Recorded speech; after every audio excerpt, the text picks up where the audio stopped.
On nous répète depuis des années que les États africains sous pression sécuritaire sont condamnés à la faillite, que le Mali, encerclé par les crises, menacé de toutes parts, ne pouvait que tendre la main vers les bailleurs extérieurs. Les institutions de Bretton Woods, la Banque mondiale, avec leur cortège de conditions et de mises sous tutelle silencieuse.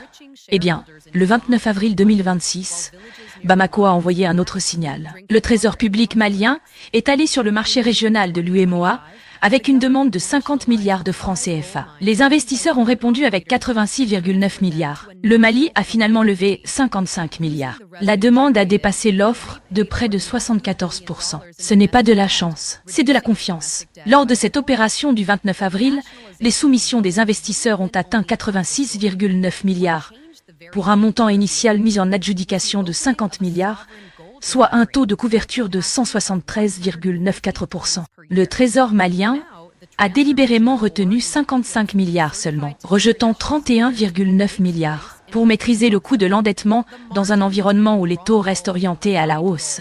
Ce n'est pas l'attitude d'un État acculé, c'est celle d'un État qui négocie depuis une position de force relative. Et ce n'est pas un fait isolé. En 2025, le Mali a mobilisé un 193 milliards sur le marché financier régional à travers 34 émissions, confirmant la place désormais centrale de ce marché dans le financement de l'économie malienne. Pour 2026, l'ambition est encore plus haute. L'État prévoit de lever 1450 milliards à travers 27 émissions, dont 970 milliards en obligations à moyen et long terme.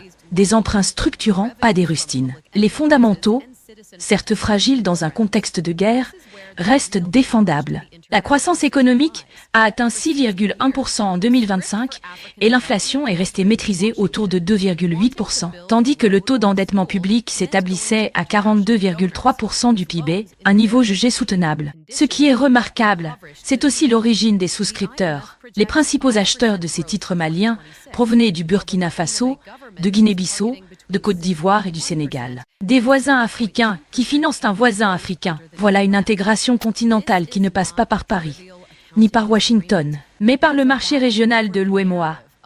Alors oui, le Mali est en guerre. Les défis sécuritaires sont réels et les questions sur la gouvernance demeurent entières. Mais cette levée de fonds dit quelque chose d'essentiel. La souveraineté économique n'est pas un slogan, elle se construit.